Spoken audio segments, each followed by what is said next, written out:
નમસ્કાર. આજે કબીર સાહેબના વધુ એક દુઆનું મારે વિશ્લેષણ કરવું છે. કબીર સાહેબનો સુંદર દોહરો છે. પાહન પૂજે હરિ મિલે, પાહન પૂજે હરિ મિલે, તો મેં પૂજું પહાર. પાહન પૂજે હરિ મિલે તો મેં પૂજું પહાર. ताते यह चाकी भले, ताते यह चाकी भले, पीसी खाए संसार. બહુ સિમ્પલ ભાષામાં કબીર સાહેબે અહીં આ દોહરાની અંદર જે મૂર્તિ પૂજા છે, જે પાખંડવાદ છે, એના ઉપર વ્યંગ કર્યો છે. કબીર સાહેબ કહે છે કે પથ્થર પૂજવાથી જ જો ભગવાન જો હરિ મળી જતા હોય તો બહેતર છે કે મોટો જે પહાડ છે એ પહાડને પૂજવું. કારણ કે પહાડમાં તો ખૂબ મોટા મોટા પથ્થર છે, તો પથ્થરના એ પહાડને જ હું ના પૂજું. કબીર સાહેબ કહે છે કે આ ના કરતા તો ઘરની જે ઘંટી છે, ઘરની જે ચક્કી છે, એ ચક્કીમાં વપરાતો જે પથ્થર છે એ પથ્થર વધારે ઉપયોગી છે. એ પથ્થરને ના પૂજીએ, કારણ કે પથ્થરને પૂજવાથી આપણને એમાંથી આપણું જે પેટ છે એ ભરાય છે, પેટ ગુજરાન થાય છે. એટલે કબીર સાહેબ કહે છે કે આ બધા કરતાં તો તાતે ચક્કી ભલી, અને કરતાં તો આ ચક્કી નહીં સારી. પીસી ખાય સંસાર, બે પડની વચ્ચે અનાજનો દાણો દળાય, એમાંથી પીસીને એનો જે લોટ પ્રાપ્ત થાય, એ લોટથી મનુષ્ય પોતાનું પેટ, પોતાની જે ક્ષુધા છે, ભૂખ છે, એ ભૂખનું શમન કરે છે. એટલે આ પથ્થરની જે ચક્કી છે, એ પથ્થર, એમાં જે વપરાતો પથ્થર છે વધારે આપણા માટે ઉપયોગી છે, લાભકર્તા છે. એટલે આ દુઆના માધ્યમથી કબીર સાહેબ આપણને સંદેશો આપવા માંગે છે કે ભગવાનને પામવા માટે બાહ્ય આડંબર, બાહ્ય દેખાવની કોઈ જરૂર નથી, કર્મકાંડની કોઈ આવશ્યકતા નથી. સાચો ભક્ત એ છે, સાચો ભક્ત તો એ છે કે જે પોતાના કર્મો થકી બીજાનું કલ્યાણ કરે, બીજાની સેવા કરે અને સમાજ માટે કંઈક ઉપયોગી થાય. એટલે કબીર સાહેબે જે મૂર્તિ પૂજા છે એના ઉપર આ દોહરાથી વ્યંગ કર્યો છે. ભક્તિના બે પ્રકાર માનવામાં આવ્યા છે. એ બે પ્રકાર, બે ભક્તિ કયા પ્રકારની? એક છે સકર્મ ભક્તિ, સકામ ભક્તિ, અને બીજી નિષ્કામ ભક્તિ.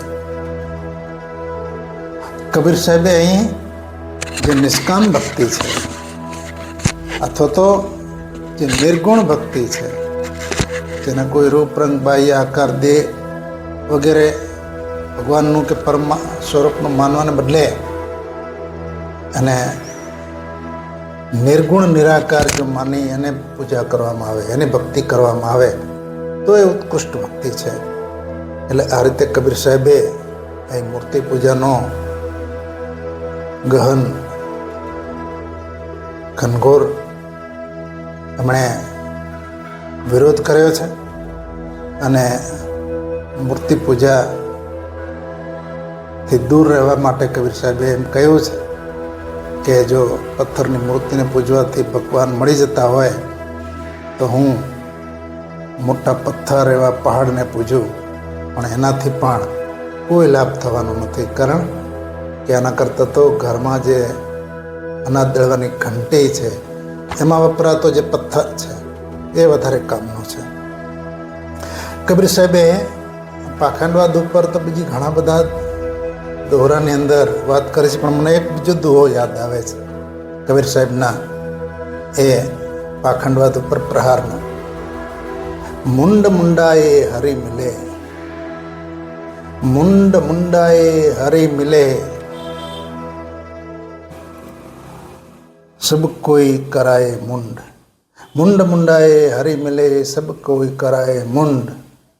बार बार के मुंड के बार बार के मुंड के भेद न वहीं कुछ થાય। જો મુંડન કરાવવાથી જ ભગવાન મળી જતા હોય તો આખી દુનિયાની અંદર બધા જ મુંડન કરાવવા લાગે, પણ એવું હોતું નથી।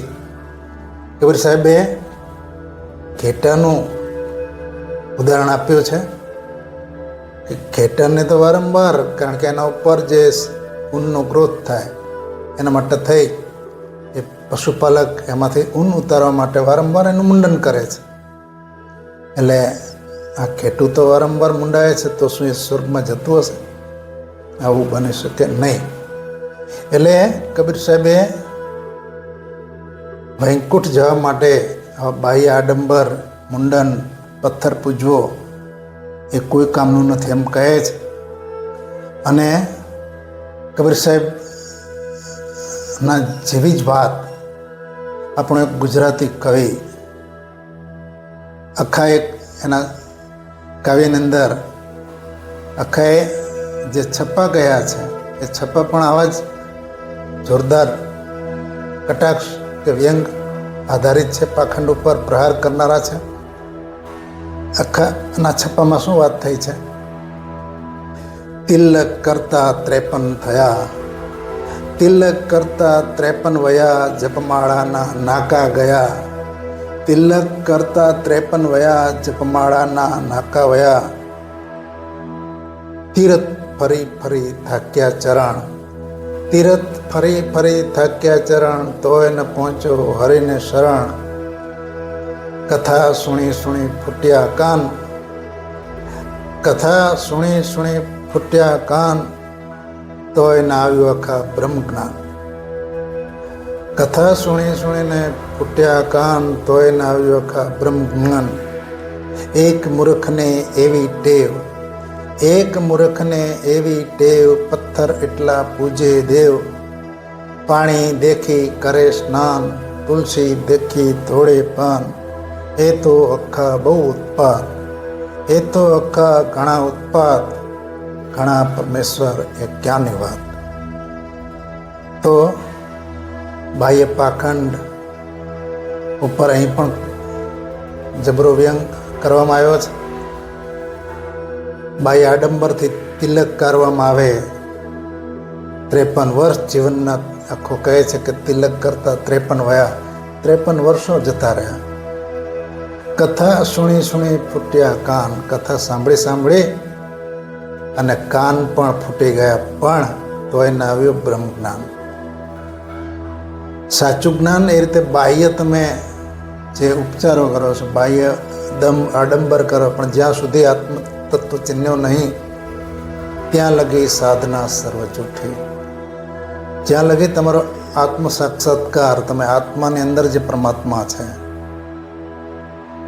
અપો દીપો ભવ, ભગવાન બુદ્ધે જે કહ્યું છે કે તું તારો દીવ થા, તો આત્મ પ્રકાશ થાય, આત્મ જાગૃતિ થાય, તો પછી આવા બાહ્ય આડંબરની કોઈ જરૂર નથી। એટલા માટે આપણે ગુજરાતીમાં એક કહેવત છે,